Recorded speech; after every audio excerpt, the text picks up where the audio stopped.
Good afternoon, everyone. Thank you. If you have a seat, please sit down. I think someone else walked in the room. Thank you very much for taking the time to be here. I think we can all agree that this has been a historic NATO summit. Some of the folks have been covering me for a while. About a year and a half ago, when the first G7 meeting took place in England, I talked about the need for us to reconsider the makeup of NATO, how it functioned, and come up with a different strategy for NATO and how we work together. And in addition to that, we also talked about the G7 taking on additional responsibilities. And before the war started, I told Putin that if he invaded Ukraine, NATO would not only get stronger, but would get more united. And we would see democracies in the world stand up and oppose his aggression and defend the rules-based order. And that's exactly what we're seeing today. This summit was about strengthening our alliance, meeting the challenges of our world as it is today, and the threats we're going to face in the future. The last time NATO drafted a new mission statement was 12 years ago. At that time, it characterized Russia as a partner, and it didn't even mention China. The world has changed a great deal since then, and NATO is changing as well. At this summit, we rallied our alliances to meet both the direct threats of Russia poses to Europe and the systemic challenges that China poses to a rules-based world order. And we've invited 2 new members to join NATO. It was a historic act, Finland and Sweden, 2 countries with a long tradition of neutrality and choosing to join NATO. Some of the American press will remember when I got a phone call from the leader of Finland saying, could he come and see me? And he came the next day and said, will you support my country joining NATO? We got on the telephone. He suggested we call the leader of Switzerland. My goodness, I'm getting really anxious here about expanding NATO. Sweden. And what happened was, we got on the phone and she asked if she could come the next day to want to talk about joining NATO. Allies across the board are stepping up, increasing defense spending. A majority of them are on track for the first time to exceed our 2% of GDP commitment that they make. They agree to spend 2% of the GDP on defense. Look, for example, Germany is committed to spending 2% going forward and announced a special fund for its military of more than $100 billion. Slovakia, the Czech Republic, and the Netherlands have announced they will also meet their 2% commitments. Poland, Romania, Estonia, Latvia, Lithuania are doing more than 2.5%, some as high as 3%. Together, deploying more assets and capabilities to bolster our alliances across all domains: land, air, sea, cyber, and space. We've reaffirmed that our Article 5 commitment is sacred, and an attack on one is an attack on all, and we will defend every inch of NATO territory. Every inch of NATO territory. For our part, the United States is doing exactly what I said we would do if Putin invaded. Enhance our force posture in Europe. We'll station more ships here in Spain. We're stationing more air defense in Italy and Germany, more F-35s in the United Kingdom, and to strengthen our eastern flank, new permanent headquarters for the Army 5th Corps in Poland. In addition, an additional brigade combat team position in Romania, and additional rotational deployments in the Baltic countries. Things are changing to adapt to the world as we have it today. And all of this is against the backdrop of our response to Russia's aggression and to help Ukraine defend itself. The United States is rallying the world to stand with Ukraine. Allies and partners around the globe are making significant contributions. Secretary Austin just brought together more than 50 countries, pledging new commitments. And this is a global effort to support Ukraine. Nearly 140,000 anti-tank systems, more than 600 tanks, nearly 500 artillery systems, more than 600,000 rounds of artillery ammunition, as well as advanced multiple launch rocket systems, anti-ship systems, and air defense systems. And again, the United States is leading the way. We provided Ukraine with nearly $7 billion in security assistance since I took office.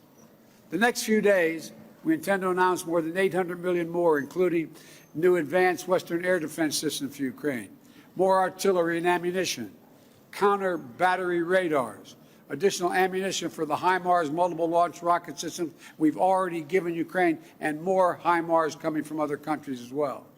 We also welcome for the first time our partners in the Indo-Pacific to participate in the NATO Summit. As I indicated to Putin, his action would cause worldwide response. Bringing together democratic allies and partners from the Atlantic and the Pacific to focus on the challenges that matter to our future and to defend the rules-based order against the challenges, including from China. And the G7 in Germany, we also launched what started off to be the Build Back Better notion, but it's morphed into the Partnership for Global Infrastructure and Investment, to offer developing and middle-income countries better options to meet their urgent infrastructure needs. Because when the United States and G7 countries put skin in the game, it helps bring millions of dollars up to, before it's all over, up to possibly $1 trillion of private sector money off the sidelines. $600 billion in just the next few years. Unlike China, these projects will be done transparently and with very high standards. For example, the U.S. government just facilitated a new partnership between two American firms and the government of Angola to invest $2 billion building a significant solar project in Angola. It's a partnership that will help Angola meet its climate goals and energy needs while creating new markets for American technologies and good jobs excuse me, in Angola. As you heard me say before, when I think climate, I think jobs. And the G7 also said we'd work together to take on China's abusive and coercive trade practices and rid our supply chains of products made with forced labor. We task our teams to work on the details of the price cap on Russian oil to drive down Putin's revenues without hurting Americans and others at the gas pump. We'll seek to use the funds from the tariffs on Russian goods to help Ukraine rebuild. We've committed more than $4.5 billion, more than half of that from the United States, to address food insecurity and the immediate crisis caused by the Russian war. At every step of this trip, we set down a marker of unity, determination, and deep capabilities of the democratic nations of the world to do what need be done. Putin thought he could break the transatlantic alliance. He tried to weaken us. He expected our resolve to fracture, but he's getting exactly what he did not want. He wanted the Finlandization of NATO. He got the NATOization of Finland. Just think about this. That's what he thought. Now NATO and Sweden are closer than ever to joining, and this will occur. We're more united than ever. And with the addition of Finland and Sweden, we'll be stronger than ever. They have serious militaries, both of them. We're going to increase the NATO border by 800 miles along the Finnish-Russian border. Sweden is all in. The point is, we're meeting the goals I set out when the first G7 meeting. We're moving to a place that reflects the realities of the second quarter of the 21st century. And we're on the verge of making significant progress. Now I'll be happy to take your questions. And the first question, I'm told, is Darlene Superville from the Associated Press.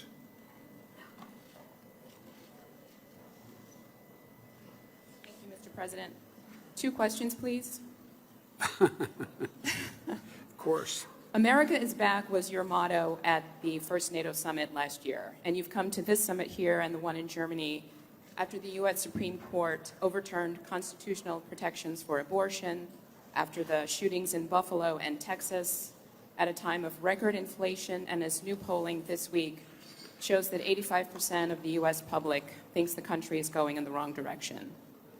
How do you explain this to those people who feel the country is going in the wrong direction, including some of the leaders you've been meeting with this week, who think that when you put all of this together, it amounts to an America that is going backward? They do not think that. You haven't found one person, one world leader to say America's going backwards. America's better positioned to lead the world than we ever have been.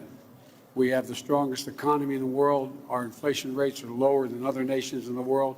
The one thing that has been destabilizing is the outrageous behavior of the Supreme Court of the United States in overruling not only Roe v. Wade, but essentially challenging the right to privacy.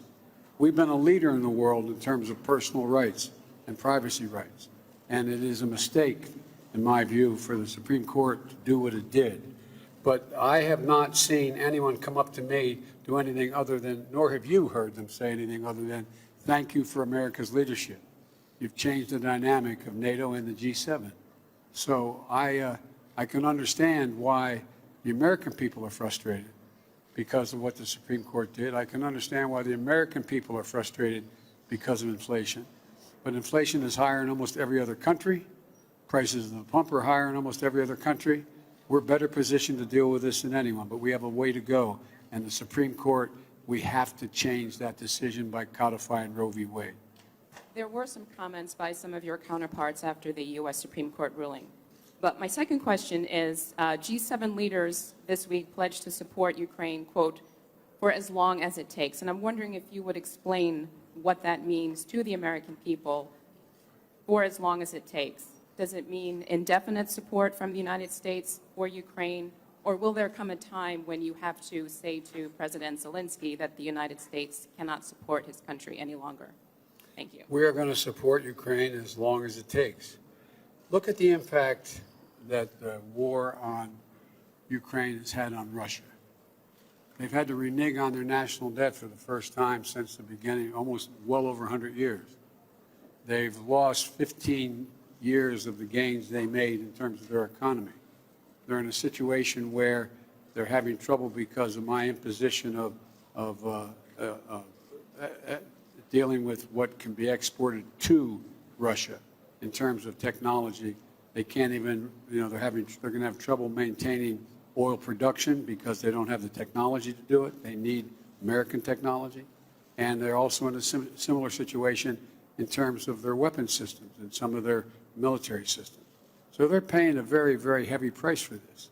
And just today, Snake Island is now taken over by the Ukrainians. So we are going to stick with Ukraine, and all of the alliance are going to stick with Ukraine as long as it takes to, in fact, make sure that they are not defeated by Ukraine. I mean, excuse me, in Ukraine by Russia. And by the way, think of this. Ukraine has already dealt a severe blow to Russia.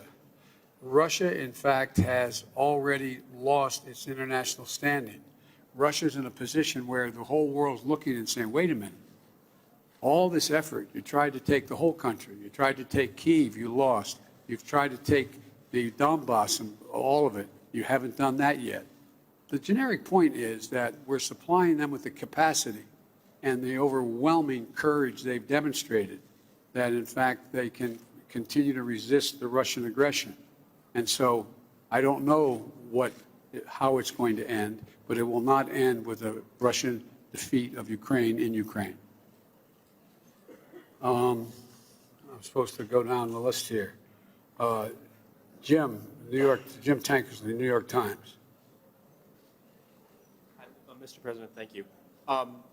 This week, you and the G7 allies introduced a plan for an oil price cap for Russian exports, which is not yet filled out, and obviously is a response to the high price of gasoline in the United States and around the world. Are you confident that that cap would bring down prices for American drivers And how long is it fair to expect American drivers to continue to pay a premium because of this war? Let me hear this. The second part of the question was, would it bring down the price? Will it bring down prices? And the war has pushed prices up. They could go as high as $200 a barrel, some analysts think. How long is it fair to expect American drivers and drivers around the world to pay that premium for this war? As long as it takes. So Russia cannot, in fact, defeat Ukraine and move beyond Ukraine. This is a critical, critical position for the world. Here we are. Why do we have NATO? I told Putin that, in fact, if he were to move, we would move to strengthen NATO. We would move to strengthen NATO across the board. Look, let me explain the price. I suggested a while ago that what we should consider doing is putting a cap on the amount of money that we would pay for, the world would pay for Russian oil, and that we would not provide, the West provides insurance, would not insure Russian ships carrying oil.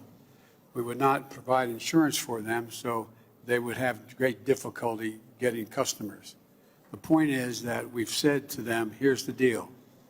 We're going to allow you to have a profit on what you make, but not the exorbitant prices that you're charging for the oil now.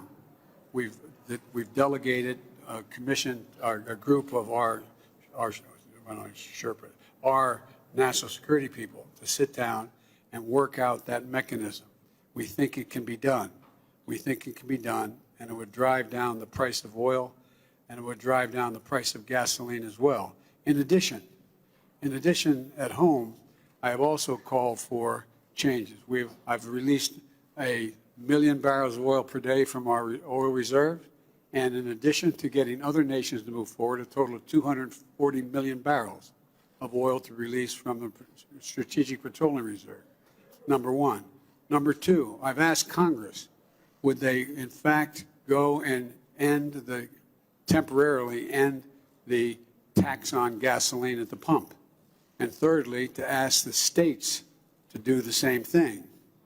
If we do these things, it's estimated we could bring down tomorrow, if Congress agreed and the states agreed, we could bring down the price of oil about $1 a gallon at the pump, in that range. And so we could have immediate relief in terms of the reduction of the elimination of temporary elimination of the gas tax.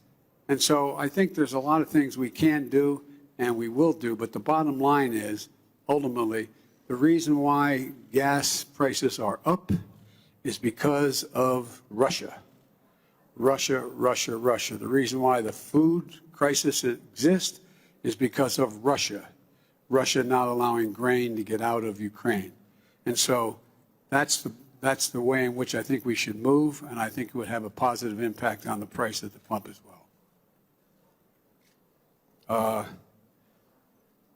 Jordan Fabian, Bloomberg.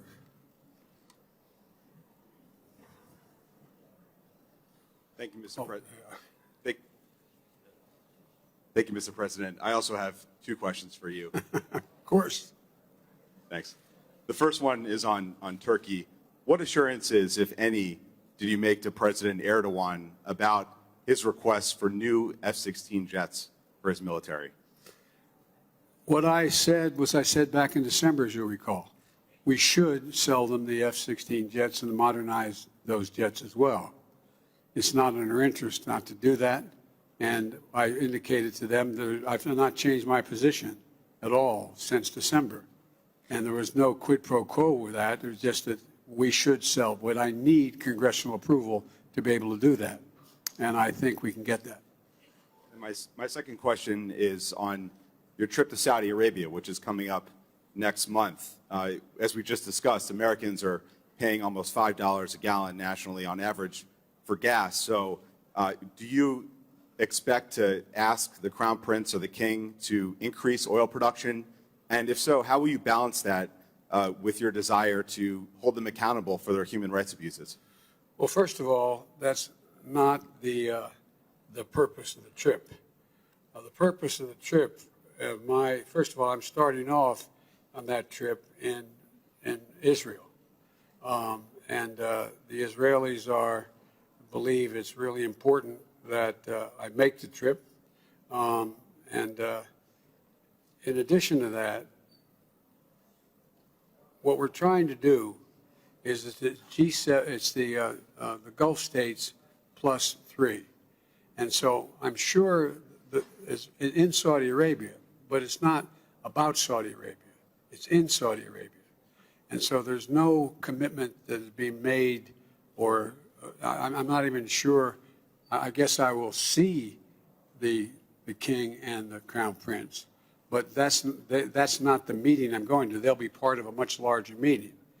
And what we're talking about in dealing with that trip is that before I go, I'm, as I said, going to Israel to meet with the Israeli leaders to affirm the unbreakable bond Israel and the United States have.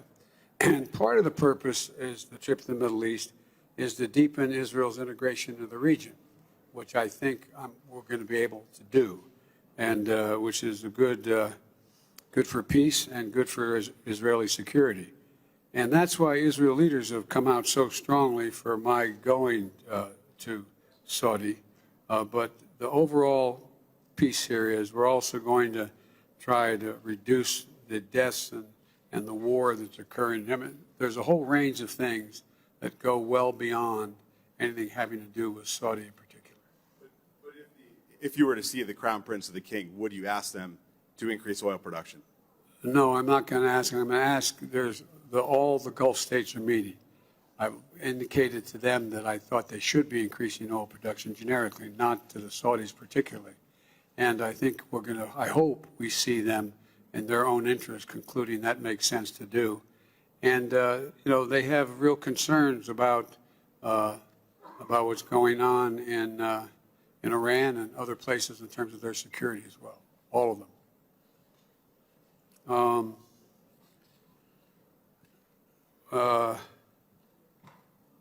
Tarina, the Wall Street Journal.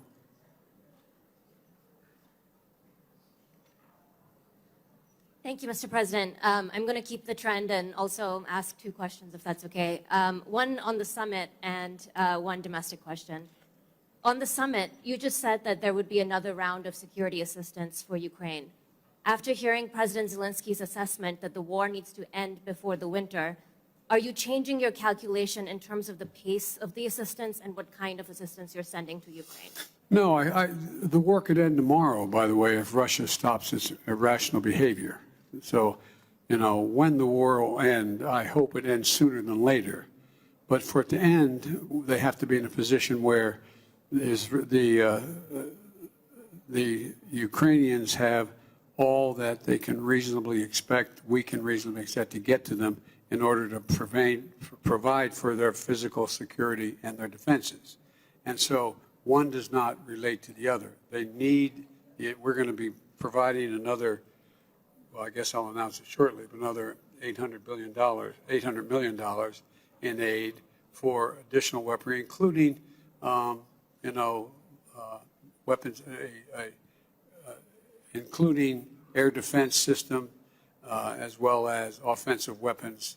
I have a whole list I'd be happy to give to you, but that's the next tranche that's going to occur. And on the domestic question, sir, what further specific executive actions are you considering in response to the Roe ruling? And would you declare a public health emergency, as several Democrats are calling on you to do? I'll be happy to go in detail with you on that. I'm having a meeting with a group of governors when I get home on Friday, and I'll have announcements to make then. But the first and foremost thing we should do is make it clear how outrageous this decision was and how much it impacts not just on a woman's right to choose, which is a critical piece, but on privacy generally. And so I'm going to be talking to the governors as to what actions they think I should be taking as well. And but the most important thing to be clear about is we have to change. I believe we have to codify Roe v. Wade in the law, and the way to do that is to make sure the Congress votes to do that.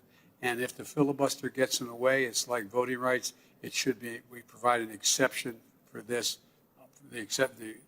require an exception to the filibuster for this action to deal with the Supreme Court decision. Hang on, got one more here. Kelly O'Donnell, NBC.